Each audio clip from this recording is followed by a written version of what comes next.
Hello my dear students, welcome back to my channel. तो आज की जो वीडियो है उसमें हम चैप्टर 1 का लास्ट पार्ट एक्सप्लेन करने वाले हैं, पार्ट 4। ये फाइनल पार्ट है जिसमें हम ये फर्स्ट चैप्टर को फिनिश कर देंगे। जिसने पार्ट 1, 2, 3 नहीं देखा है, प्लीज जाकर कार्ड में जो लिंक दिया हुआ है उसको क्लिक करें ताकि आपके पास पार्ट 1, पार्ट 2, पार्ट 3 आ सके। ठीक है, उसको पढ़ना बहुत जरूरी है, नहीं तो आपको पार्ट 4 भी एक्सप्लेन मतलब समझ में नहीं आएगा। तो हम अपने पार्ट 4 को शुरू करते हैं। पार्ट 4 में मैं आपको इवेपोरेशन के बारे में समझाऊंगी और जो इवेपोरेशन है वो कैसे होता है, किस तरह से कैसे वो इवेपोरेशन कूलिंग देता है, इसको मैं डिटेल में आपको एक्सप्लेन करूंगी। तो पार्ट 4 में और पूरे 1, 2, 3 पार्ट में आपको कोई भी क्वेरीज हो तो आप मुझे कमेंट में जाकर कमेंट कर सकते हैं, कमेंट बॉक्स में, और अपने सारी क्वेरीज वहां पर पूछ सकते हैं। मैं आपको उसका सोल्यूशन भी दूंगी। तो अपना पार्ट 4 अब हम शुरू करते हैं। तो हम अपना 4th पार्ट शुरू करते हैं चैप्टर 1 का। जिसने 1, 2, 3 पार्ट नहीं देखे हैं वो कार्ड में जाइए, लिंक पर क्लिक करिए और 1, 2, 3 पार्ट देखिए। तो हम अपना 4th पार्ट स्टार्ट करते हैं। फर्स्ट टॉपिक है उसका इवेपोरेशन। इवेपोरेशन सबने देखा है, क्या होता है ये भी पता है, तो पढ़ लेते हैं। Do we always need to heat और change pressure for changing the state of matter? क्या हमें हमेशा हीट की और प्रेशर की ही जरूरत पड़ेगी एक स्टेट को दूसरे से बदलने में? Can you quote some example from everyday life where change states from liquid to vapour takes place without liquid reaching the boiling point? क्या आप कोई एग्जाम्पल बता सकते हैं कि कोई लिक्विड स्टेट से वेपर स्टेट में हम किसी स्टेट को बदल रहे हैं बिना उसके रीचिंग पॉइंट, बॉइलिंग पॉइंट पर पहुंचे? यानी हम अगर उसे हीट करेंगे तो ही तो बॉइलिंग पॉइंट पर पहुंच पाएंगे। क्या ऐसा कुछ है जो लिक्विड स्टेट को दूसरे वेपर स्टेट में बदल सकता है? Water when left uncovered slowly changes into water. हम पानी को बिना ढके छोड़ दें, धीरे धीरे धीरे धीरे वो वेपर में बदलना शुरू हो जाएगा। एनवायरमेंट में छोड़ दें ऐसे ही खुला। वेट क्लोथ्स ड्राई अप, गीले कपड़े भी तो सूखते हैं। गीले कपड़े कैसे सूखते हैं? क्या आप उनके नीचे हीट प्रोवाइड करवाते हो? क्या उन्हें गैस पे रखते हो सुखाने के लिए?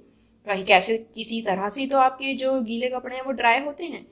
What happened to water in above two examples? इसमें पानी के साथ क्या हो रहा है? पानी को अगर आप छोड़ देते हैं तो वे वेपर क्यों बन जाता है, या गीले कपड़े कैसे सूख जाते हैं? We know that particles of matter are always moving and are never at rest. आपको पता है जो मैटर के पार्टिकल्स होते हैं वो हमेशा मूव करते रहते हैं, कभी भी रेस्ट पर नहीं रहते। At given temperature in any gas, liquid or solid, there are particles with different amounts of kinetic energy. Heat provide करने पर जो सॉलिड लिक्विड गैस के पार्टिकल्स हैं उनकी अपनी प्रॉपर अमाउंट की काइनेटिक एनर्जी भी होती है। इंक्रीज करने पर बढ़ती है, डिक्रीज करने पर घटती है। In the case of liquid, a small fraction of particles at a surface having higher kinetic energy is able to break away from the force of attraction of other particles and gets converted into vapor. छोटा सा small particle है पानी का, उसकी high kinetic energy होती है जो easily force of attraction को ब्रेक कर देती है और वेपर में कन्वर्ट हो जाती है। This phenomena of change of liquid into vapour at any temperature below it's boiling point is called evaporation. Boiling point के नीचे कोई भी टेम्परेचर हो जो लिक्विड को वेपर में बदल दे, उस फिनोमेना को इवेपोरेशन कहते हैं। यानी बॉइलिंग पॉइंट तक वो पहुंचे ही ना, जो 273 डिग्री 100 डिग्री ये टेम्परेचर्स होते हैं इस पे पहुंचे ही ना, उससे पहले ही वो उसको बदल दे लिक्विड से गैसियस स्टेट में, उस प्रोसेस को, उस फिनोमेना को बोला जाता है इवेपोरेशन, भाप बन के उड़ जाना। सेकेंड है आपका इसमें इवेपोरेशन का पहला पॉइंट, पहला फैक्टर है फैक्टर अफेक्टिंग इवेपोरेशन। कुछ फैक्टर्स दिए गए हैं यहाँ पर, ठीक है, उसे हम पढ़कर ये बता सकते हैं कि उन फैक्टर से इवेपोरेशन कैसे होता है। एक्टिविटी भी देख लीजिए, चलिए आप। Take 5 ml of water in a test tube and keep it near a window or under fan. Take 5 ml of water in an open china dish and keep it near a window or under fan. Take 5 ml of water in an open china dish and keep it inside cupboard or a shelf in your glass. 3 test tube लें या 3 China dish या bowl लें, घर में हैं अब तो आप, तो चाइना डिश या टेस्ट ट्यूब नहीं मिल रहा है तो बाउल ले लीजिए। छोटे छोटे 3 बाउल ले लिए, उसमें पानी भरिए। एक बाउल को खिड़की के पास रख दीजिए और एक बाउल को पंखे के नीचे, मतलब खिड़की के पास या पंखे के नीचे रख दीजिए, ठीक है। दूसरे बाउल को जो है वो खिड़की के पास रख दीजिए, एक को पंखे के नीचे रख दीजिए, एक को खिड़की के पास रख दीजिए, ठीक। और जो तीसरा है उसको अलमारी के अंदर रख दीजिए। आप ये रिकॉर्ड करिए कि पानी कितनी देर तक मतलब कितनी देर के अंदर सूखता है, ठीक है। Record room temperature, record the time और डेज, समय और दिन लगते हैं भाई, एकदम तो इवेपोरेशन नहीं होता, धीरे धीरे धीरे धीरे होगा। समय रिकॉर्ड करो और दिन, कितने दिनों में वो पानी उड़ गया। Take for evaporation process in above cases, in 3 cases में कितने दिन लगे, कितना टाइम लगा उस पानी को इवेपोरेट होने में। इस प्रोसेस को रिपीट करिए बारिश के सीजन्स में, बारिश के सीजन में भी कर देखो, गर्मी के में भी कर देखो, ठीक है। What do you infer about the effect of temperature, surface area and wind velocity and evaporation. ये तीनों चीजें इफेक्ट करती हैं, टेम्परेचर, सरफेस एरिया और हवा की स्पीड। टेम्परेचर से भी हम पता लगाएंगे अभी, सरफेस एरिया से भी हम पता लगाएंगे अभी, और वेलोसिटी यानी विंड वेलोसिटी से भी हम पता लगाएंगे कि किस तरह से इवेपोरेशन होता है। You must have observed that the rate of evaporation increases. आप ये ऑब्जर्व करेंगे कि इवेपोरेशन का रेट बढ़ता है, किससे? पहला, इंक्रीज ऑफ सरफेस एरिया, बड़ा जितना भी बड़ा सरफेस एरिया होगा इवेपोरेशन का रेट उतना ही ज्यादा होगा। We know that evaporation is a surface phenomena, हमें पता है हमें उसको हीट देने की जरूरत नहीं है, वो सरफेस फिनोमिना है, अपने आप होता है, जमीन से सरफेस से होता है। If the surface area increase, surface area को बढ़ा दिया जाए तो इवेपोरेशन का रेट भी बढ़ जाएगा, यानी जल्दी से जल्दी इवेपोरेशन होगा। जैसे while putting clothes for drying up with spread them out and increase of temperature, while putting clothes for drying up and spread them out, ये तो दूसरा पॉइंट है इंक्रीज इन टेम्परेचर का। क्लोथ्स को गीला करिए और बाहर फैलाकर सुखा दीजिए धूप में, तो क्या होगा? सूख जाएंगे। तो यानी increase temperature, surface area increase हो गया कपड़े का, भाई फैलाकर डाला है तो कपड़े का सरफेस एरिया भी तो बढ़ गया है, नहीं तय बनाकर थोड़ी डाला है ना। जब आप बड़ा खोलकर डाल रहे हैं कपड़ों को, गीले कपड़ों को, तो वो जल्दी सूख जाएगा, तो जितना ज्यादा सरफेस एरिया होगा उतना ही ज्यादा इवेपोरेशन जल्दी से जल्दी होगा। दूसरा पॉइंट है an increase of temperature, temperature बढ़ाने पर क्या होता है? Increase of temperature, more number of particles get enough kinetic energy to go vapour into it. जैसे जैसे टेम्परेचर बढ़ता चला जाएगा वैसे वैसे इवेपोरेशन और भी तेजी से होता चला जाएगा, क्योंकि उसको काइनेटिक एनर्जी बहुत सारी मिल जाएगी, ठीक है। धूप होती है, धूप का जब बहुत तेज धूप होती है तो एकदम कपड़े सूख जाते हैं, है ना। जब कम धूप होती है तो थोड़ा देर लेते हैं, क्यों? क्योंकि एक तो सरफेस एरिया भी होता है, एक तो उसको प्रॉपर टेम्परेचर नहीं मिल पाता। जब तेजी से धूप होगी तो टेम्परेचर भी मिलेगा और पार्टिकल्स में काइनेटिक एनर्जी भी बढ़ जाएगी। जैसी काइनेटिक एनर्जी बढ़ेगी, जैसी टेम्परेचर बढ़ेगा, एकदम वेपर स्टेट हो जाएगी, यानी कपड़े एकदम आपके सूख जाएंगे। थर्ड पॉइंट है डिक्रीज इन ह्यूमिडिटी, ठीक है। ह्यूमिडिटी का मतलब है जो मॉइस्चर होता है एनवायरमेंट में वो कम होना चाहिए, जितना कम होगा उतना इवेपोरेशन तेजी से होगा। अगर ह्यूमिडिटी, जो मॉइस्चर होता है, जो नमी होती है, अगर वो ज्यादा होगी तो जो है इवेपोरेशन नहीं हो पाएगा। बारिश के सीजन में कम होता है ना, बारिश के सीजन में आपके कपड़े भी देर से सूखते हैं। क्यों सूखते हैं? क्योंकि बारिश के मौसम में एनवायरमेंट में नमी आ जाती है, हमारे वातावरण में नमी आ जाती है, जिसके कारण इवेपोरेशन यानी भाप नहीं बन पाती, यानी इवेपोरेशन जल्दी से नहीं हो पाता। Humidity is the amount of water vapour present in the air. जो नमी होती है वो हवा में मौजूद पानी के वेपर्स होते हैं। पानी की भाप को, जो हवा में मौजूद पानी की भाप होती है, उसी को ह्यूमिडिटी बोला जाता है। The air around us cannot hold more than a definite amount of water vapour at a given temperature. हमारा जो हवा है चारों तरफ एक definite amount of water vapour he carry कर सकती है। अगर उसके पास नॉर्मल टेम्परेचर है तो वो एक normal amount of water vapour को ही होल्ड कर पाएगी। अगर ज्यादा हुआ टेम्परेचर या ह्यूमिडिटी ज्यादा हो गई तो बारिश भी हो जाती है, ठीक है। If the amount of water in the air is already high the rate of evaporation decreases. Automatically पता ही है कि भाई अगर ह्यूमिडिटी ज्यादा होगी, नमी ज्यादा होगी, पानी की मात्रा ज्यादा होगी हवा में, तो इवेपोरेशन अपने आप ही कम होता चला जाता है। फोर्थ पॉइंट है हमारा इंक्रीज इन विंड स्पीड, हवा की तेजी। हवा भी तो होनी चाहिए। It is common observation that clothes dry fast on windy day. हवा जब चलती है तो आपको पता ही है कपड़े एकदम सूख जाते हैं। With the increase in wind speed the particles of water vapour move away with the wind. इस हवा की स्पीड से जो पानी के वाटर वेपर के पार्टिकल्स हैं वो भी हवा के साथ साथ जल्दी जल्दी उड़ जाते हैं। Decrease the amount of water vapour in the surroundings, इसीलिए हवा के साथ साथ जो है वो हवा में प्रेजेंट वाटर वेपर के अमाउंट को भी कम कर जाता है। जितनी तेज हवा चलेगी नमी ह्यूमिडिटी उतनी ही कम होगी, यानी उतने ही वाटर वेपर के पार्टिकल्स हवा में कम जाएंगे क्योंकि वो हवा के साथ बह जाएंगे। ठीक है, तो ये 4 पॉइंट है, increase in surface area, temperature, humidity, decrease in humidity और इंक्रीज इन विंड स्पीड। ये चारों पॉइंट अफेक्ट करते हैं इवेपोरेशन को। How does evaporation cause cooling? Evaporation ठंडक कैसे पहुंचाता है? देखिए कैसे पहुंचाता है। In an open vessel the liquid keeps on evaporating. Open vessel में आप रख दो, मैंने कहा था अभी पहले बताया था कि खुले बर्तन में पानी को छोड़ दो, धीरे धीरे धीरे धीरे इवेपोरेट हो जाएगा। Particles of liquid absorb energy from the surroundings to regain the energy loss during the evaporation. Particles क्या करते हैं लिक्विड के, जिस सराउंडिंग में रह रहे हैं, जिस कंटेनर में रह रहे हैं या जिस जगह पर रह रहे हैं, वो अपनी एनर्जी को, उस एनर्जी को एब्जॉर्ब कर लेते हैं ताकि इवेपोरेशन जल्दी से जल्दी हो सके। इवेपोरेशन के दौरान जहां पर लिक्विड रखा रहता है, जिस वेसल में लिक्विड रखा रहता है, उस वेसल की सराउंडिंग से जो लिक्विड के पार्टिकल्स हैं वो सारी एनर्जी को एब्जॉर्ब कर लेते हैं। This absorption of energy from surroundings make the surroundings cold.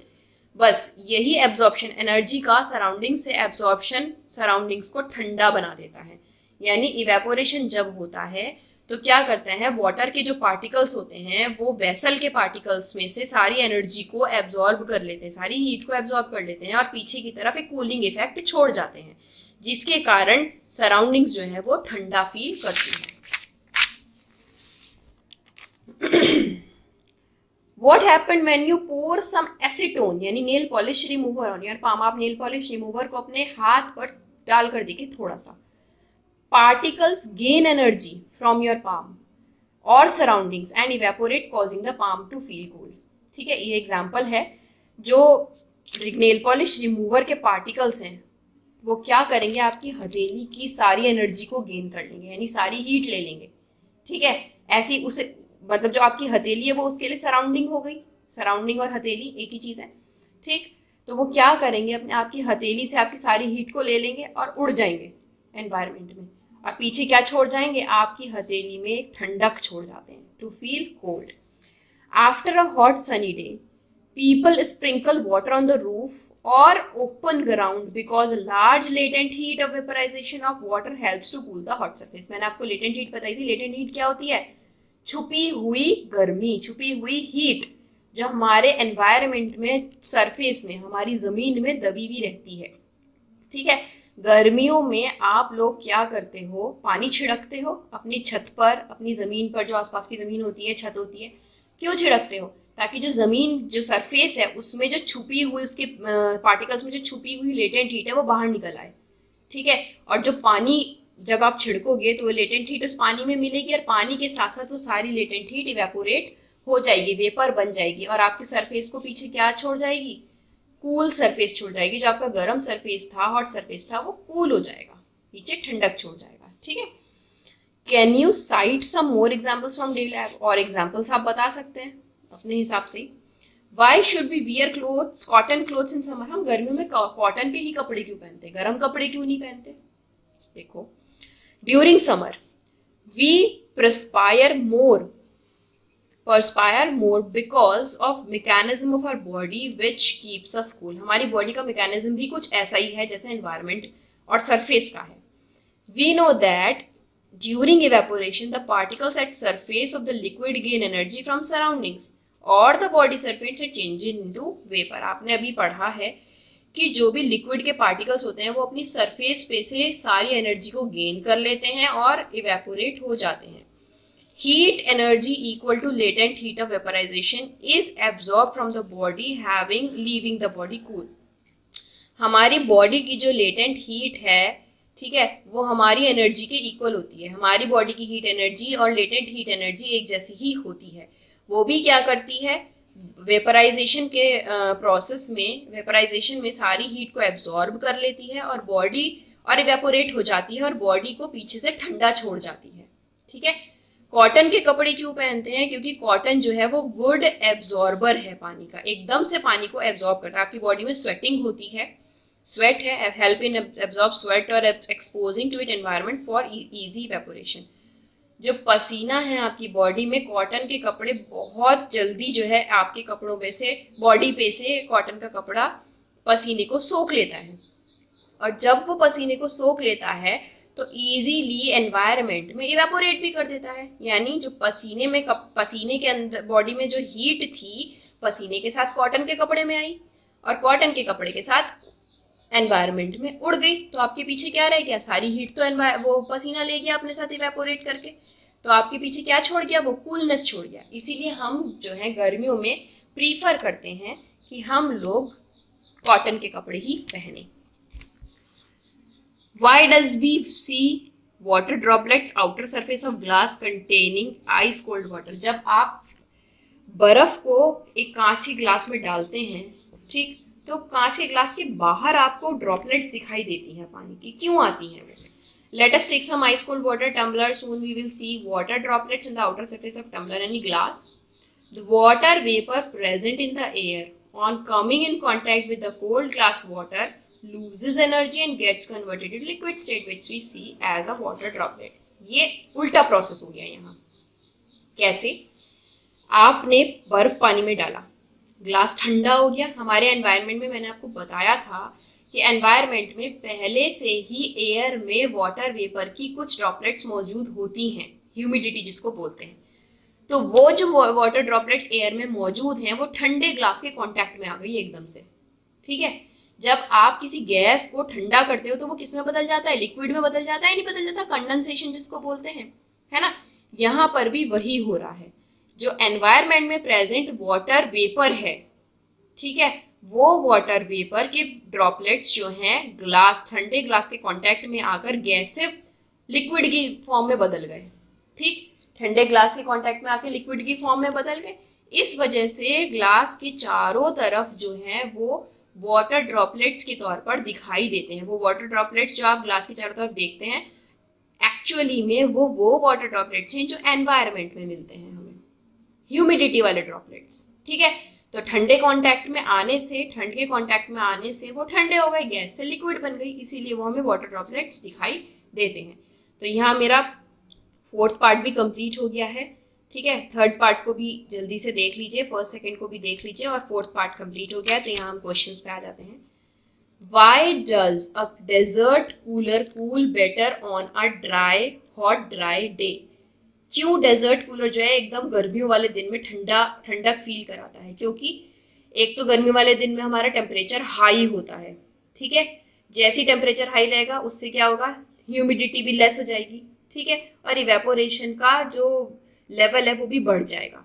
इस वजह से हमारा जो डेजर्ट कूलर है वो ठंडे वाले दिन में वो गर्मियों वाले दिन में ठंडक फील कराता है, क्योंकि टेम्परेचर बढ़ा होता है, लेस ह्यूमिडिटी होती है और इवेपोरेशन का लेवल भी बहुत ज़्यादा होता है। ठीक है, how does the water capped in an earthen pot, यानी मटका, बिकम कूल ड्यूरिंग समर? मटके में रखा पानी गर्मियों में ठंडा क्यों रहता है? एक तो मटका जो है वो पोरस होता है, यानी मटके में छोटे छोटे छेद होते हैं। वो क्या करते हैं, जो बाहर की इवेपोरेशन सरफेस है वो बेटर बना देते हैं। उससे जो इवेपोरेशन सरफेस है वो बहुत ज़्यादा बेटर हो जाता है, एनर्जी को सब एब्जॉर्ब कर लेता है, बाहर की एनर्जी एब्जॉर्ब कर लेता है और इवेपोरेट होता रहता है, उसकी इवेपोरेशन लेवल बढ़ती रहती है। इसीलिए जो मटके के चारों तरफ गीलापन दिखाई देता है वो इवेपोरेशन का प्रोसेस होता है, जिसके कारण अंदर का पानी जो है वो ठंडा रहता है। नेक्स्ट क्वेश्चन है, why are we able to sip hot tea or a milk faster from saucer rather than a cup? हम लोग, थर्ड क्वेश्चन ये है, why does our palm feel cold when we put some acetone? Obvious सी बात है, जब हम acetone, petrol या परफ्यूम या थिनर, नेल पॉलिश रिमूवर अपने पाम पर डालते हैं तो वो उस सरफेस पे से, यानी हमारी हथेली पे से सारी एनर्जी को एब्जॉर्ब कर लेता है और एनवायरनमेंट में उड़ जाता है और पीछे हमें कूलनेस पर फील करा देता है। Why are we able to sip hot tea or a milk faster from saucer rather than a cup? हम गर्म चाय को सॉसर में इजीली पी लेते हैं, जो चाय के साथ प्लेट आती है, कप प्लेट वाला चाय जो सेट है, तो प्लेट में तो हम जल्दी से पी लेते हैं, लेकिन कप में देरी से पी जाती है। क्यों? क्योंकि जो सॉसर का सरफेस एरिया है वो कप से ज्यादा है। तो मैंने बताया था, जब कप से जहां का सरफेस एरिया ज्यादा होगा वहां पर ज्यादा इवेपोरेशन होगा और चीजें जल्दी ठंडी होंगी कि नहीं होंगी। तो इसीलिए कप का सरफेस एरिया कम है तो इवेपोरेशन देरी से हो रहा है, इसलिए चाय देरी से ठंडी होती है। और सॉसर का एरिया ज्यादा है तो इवेपोरेशन जल्दी हो रहा है और चाय जल्दी ठंडी हो रही है, इसलिए हम सॉसर से जल्दी पी पाते हैं चाय। What type of cloth should be wear in summer, अभी टॉपिक में बताया है। कौन से कपड़े पहनते हैं हम? कॉटन के कपड़े। क्यों पहनते हैं कॉटन के कपड़े? क्योंकि कॉटन जो है वो हमारी बॉडी पे से इजीली स्वेट को एब्जॉर्ब कर लेता है और एनवायरनमेंट में इजीली इवेपोरेट कर देता है, ताकि हमारे जो है बॉडी ठंडी रहे। और हमें लाइट कपड़े भी पहनने चाहिए, क्योंकि लाइट कलर के कपड़े जो होते हैं वो हीट को एब्जॉर्ब नहीं करते हैं। डार्क कलर के कपड़े हीट को एब्जॉर्ब करते हैं, इसलिए गर्मी लगती है। इसलिए गर्मियों में लाइट कलर के कॉटन के कपड़े ही पहनने चाहिए।